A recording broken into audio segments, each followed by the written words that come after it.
Bom pessoal, hoje seguiremos viagem aqui na Bósnia-Herzegovina, um dos países mais diversos da Europa no aspecto religioso e com uma história muito rica.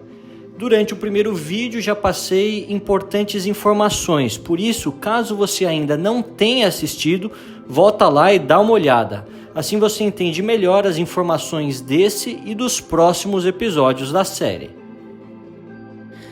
Então, a partir da cidade de Bijeljina, na República Srpska, uma das duas entidades que compõem a Bósnia, eu parti para a cidade histórica de Tuzla, essa que fica na Federação da Bósnia-Herzegovina.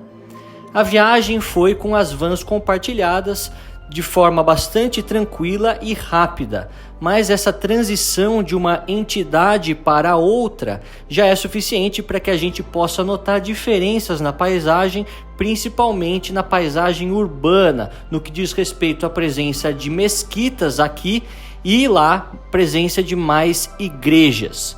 Além disso, nós vemos as construções menores, mais singelas e que se inspiram em elementos do finado Império Otomano na sua arquitetura.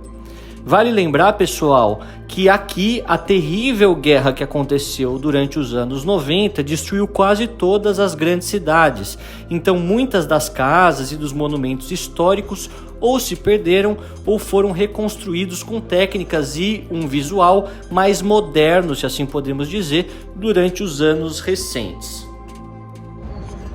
Olá a todos, agora eu estou aqui na Federação da Bósnia-Herzegovina, ainda no mesmo país, mas uma das entidades diferentes, algo que eu já expliquei para vocês no primeiro vídeo, a diferença entre República Srpska e Federação da Iugoslávia. Estou aqui na cidade de Tuzla, essa que é a terceira maior cidade da Federação da Bósnia-Herzegovina, com cerca de 100 mil habitantes, uma cidade muito interessante do aspecto histórico, porque depois da queda de Constantinopla, no século XV, 1453, toda essa região dos Balcãs foi dominada pelos turcos otomanos e a influência permaneceu aqui por 4 séculos. Vou mostrar para vocês muitas coisas, então acompanhe, se inscreva no canal, deixe seu like e também seu comentário.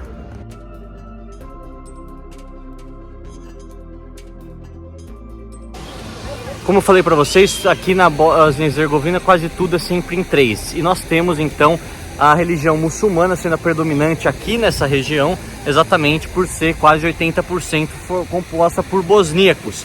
Outro aspecto importante da cidade é que foi uma das primeiras liberadas pelos partisanos de Tito, quando havia a ocupação, a dominação dos nazifascistas por aqui. Então a gente vê que era uma coisa que não importava tanto a religião e que depois, na Guerra da Bósnia, foi algo tão importante que causou aquela carnificina que eu vou contar mais para vocês à medida que eu for chegando próximo de Sarajevo. O nome Tuzla vem do turco e significa mina de sal, se referindo a extensos depósitos de sal que foram encontrados aqui na cidade e que inclusive na época do domínio otomano serviam como forma de se pagar os impostos, afinal o sal foi por muito tempo um dos bens mais valiosos na sociedade europeia. Inclusive até hoje há uma cidade na Turquia que também se chama Tuzla, essa que fica nos subúrbios de Istambul, mais de 1000 quilômetros de distância da cidade de Tuzla, na Bósnia. Apesar de ser uma das cidades mais antigas continuamente habitadas do continente europeu, essa região como um todo começou a ganhar maior destaque durante a República Romana, onde sempre o sal e a sua exploração estavam associados ao desenvolvimento da cidade. Durante os anos do Império Bizantino, mais precisamente em 950 d.C., a cidade era uma fortaleza chamada Salinis, com clara referência ao sal mais uma vez, até que na Idade Média ficou mais amplamente conhecida como Soli. Como falei para vocês nos episódios da Sérvia, desde o século 6 e 7 d.C., vemos uma forte presença dos povos eslavos aqui. E apesar de hoje muitos desses povos seguirem diferentes religiões aqui nos Balcãs e também falarem línguas diferentes, a sua base linguística e étnica é a mesma. Inclusive muitos estudiosos do tema dizem que para além da religião, cristã ortodoxa, cristã católica romana e islâmica sunita, Sérvios, croatas e bosníacos são o mesmo povo e falam a mesma língua. Alguns podem argumentar que as diferenças políticas e a própria religião trouxeram a cada um deles peculiaridades, mas no fundo todos eles se entendem quando falam e no aspecto da aparência, até mesmo muitos costumes, eles são bastante parecidos. Eu não sou especialista em etnografia e não quero causar inimigos, mas como um mero viajante, um mero observador, realmente são poucas as diferenças que não estejam ligadas à religião.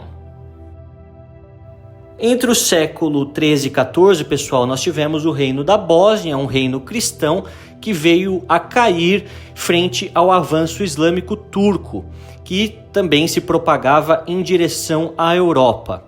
Isso aconteceu principalmente após a queda de Constantinopla, né? Nós sabemos esse episódio da história. Os otomanos então ocuparam vários vilarejos por aqui e também colocaram uma forte administração local.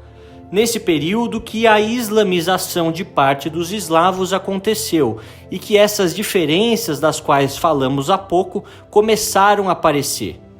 Toda essa região, pessoal, permaneceu sob o controle turco por quase 400 anos e no final do século XIX, assim como parte da Sérvia, também caiu sob o domínio do Império Austro-Húngaro e, subsequentemente, após a Primeira Guerra Mundial, se tornou parte do Reino da Iugoslávia.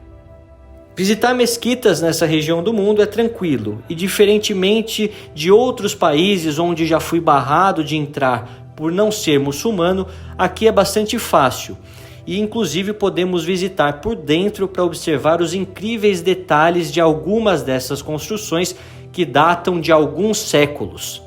Aqui, obviamente, que o estilo predominante é de mesquitas otomanas e lembram bastante aquelas encontradas na Turquia, com uma cúpula redonda no meio e minaretas pontiagudas aos lados, com uma quantidade que variam de 1 até 4, dependendo do tamanho. E como vocês podem ver, a minareta ela é do estilo otomano, bem parecida com aquelas que nós temos na Turquia, principalmente em outras regiões dos Balcãs, principalmente a Albânia e o Kosovo, por conta da influência do Império Turco-Otomano, que foi aquele que de certa forma islamizou essa região, ou pelo menos algumas pessoas dessa região.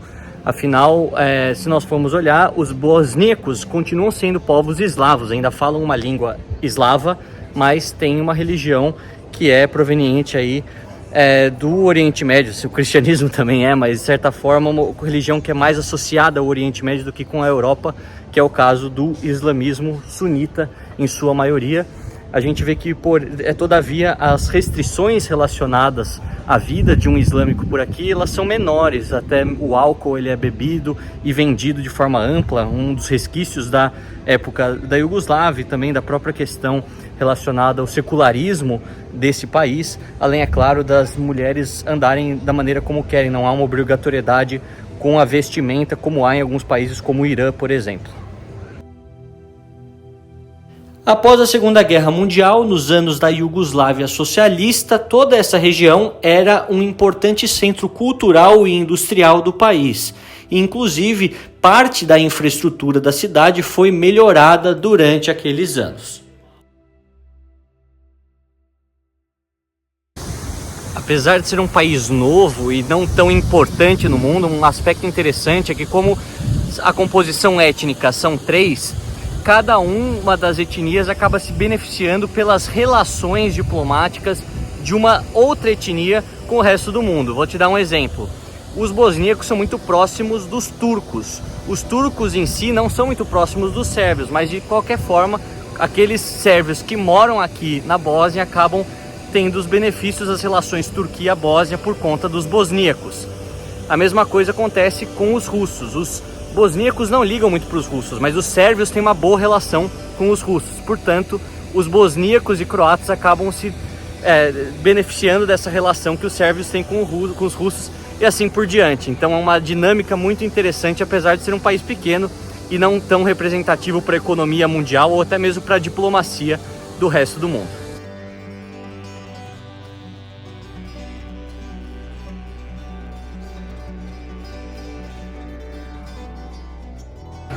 E um aspecto interessante relacionado ao islamismo nessa parte do mundo, não só na Bósnia, mas também na Albânia, Kosovo, é que muitos deles se consideram islâmicos nominais ou islâmicos culturais. O que isso significa?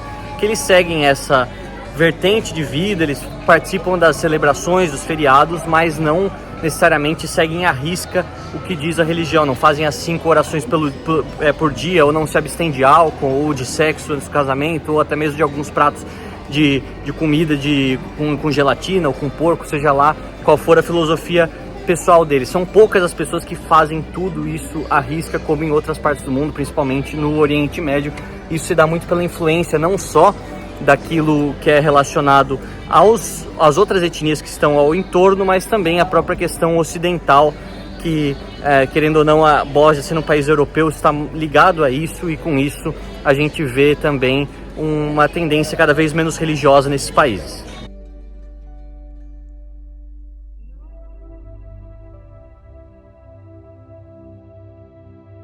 É uma coisa que a gente não pode esquecer, que às vezes a gente acha que império, que colonizadores são apenas os europeus, os portugueses, espanhóis, britânicos e franceses que dividiram a África e as Américas e a Ásia, etc. Mas há outros impérios que foram forças coloniais também nas suas épocas, como o próprio Império Turco-Otomano, em uma área imensa, desde todo o norte da África, Oriente Médio e o sul da Europa. Eles foram também colonizadores, imperialistas, colocando sob o seu domínio gregos, sérvios, armenos, entre diversas outras etnias minoritárias, muitas delas que acabaram desaparecendo, não só pela influência dos turcos, mas também pelo próprio andar do tempo. Então é importante a gente colocar aquilo que é correto. Não estou falando que os outros foram bons, porque não foram, mas também aqueles que a gente nem se lembra, ou que pelo menos se esquece, também foram forças coloniais. É importante lembrar sempre disso.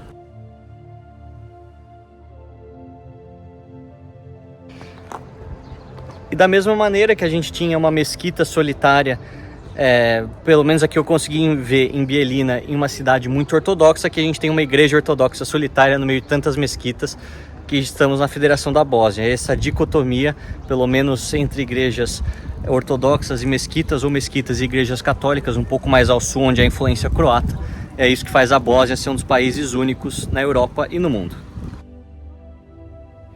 Em 1992, pessoal, com a Guerra de Independência bósnia, teríamos aqui em Tuzla muitas batalhas travadas e tantas atrocidades cometidas nesse conflito que destruiu grande parte da cidade, matando inclusive muitos de seus moradores e obrigando tantos outros a fugirem. Naquele período, quando a Bósnia declarou a sua independência da Iugoslávia, forças sérvias cercaram a cidade e com isso a violência se tornou generalizada. Perto do final do conflito, por volta do ano de 1995, nós tivemos aqui um episódio que seria conhecido como o Massacre de Tuzla, onde soldados da República Srpska lançaram um ataque com artilharia contra o centro da cidade, próximo a um café, e que matou 71 pessoas, todas civis e a maioria delas inclusive jovens entre 18 e 25 anos. Uma verdadeira tragédia.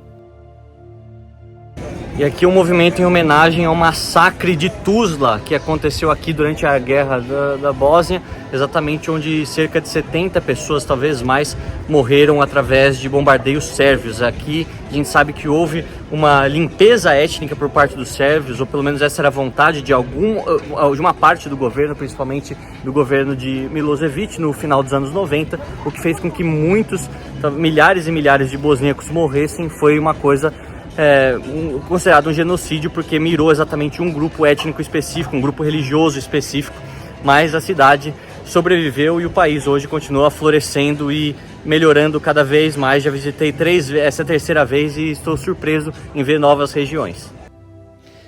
Vale lembrar que ao longo de todo esse período de guerra nos Balcãs, muitos massacres foram cometidos pelos sérvios, mas também tantos outros cometidos contra eles, além, é claro, da participação mais ativa da OTAN no final da década de 1990, que destruiu muitas cidades na Sérvia. Em uma guerra não podemos lidar com termos absolutos e culpar exclusivamente um lado.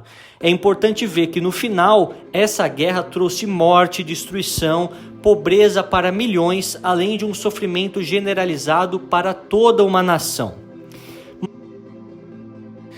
Mesmo com um passado recente extremamente traumático e muita destruição, hoje a cidade se tornou mais organizada e até mesmo um ponto de turismo interno em constante desenvolvimento. Aqui as opções de comida e hospedagem são muito baratas, muito acessíveis, e a culinária sempre com muita carne, queijos, molhos e sempre com muito sabor.